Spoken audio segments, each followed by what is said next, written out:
രാവിലെ മരുന്നിന് പോലും ഒരെണ്ണത്തിനെ കാണുന്നില്ലല്ലോ. എന്റെ കൂടെയൊക്കെ ഇറങ്ങി തിരിച്ചപ്പോഴേ വിചാരിച്ചത് തന്നെ. വേണ്ട വരുന്നതേ ഒരു ചമലക്ക്.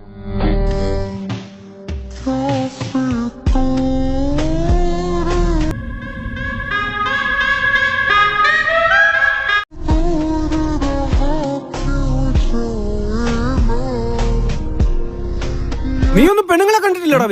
ഇതുപോലൊരു മുതലിനെ ഞാൻ ആദ്യമായിട്ട് കാണണ. എന്തോടാ പറഞ്ഞേ?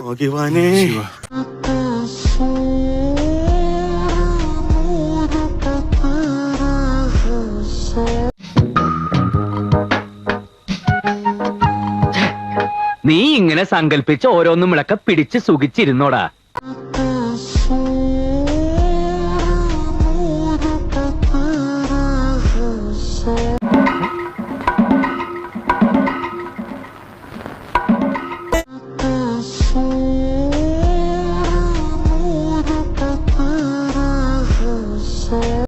എടി പെണ്ണെ, നിന്റെ ചാട്ട എങ്ങോട്ടാണെന്നൊക്കെ എനിക്ക് മനസ്സിലാകുന്നുണ്ട്. ആ വെള്ളം അങ്ങ് വാങ്ങി വെച്ചേ.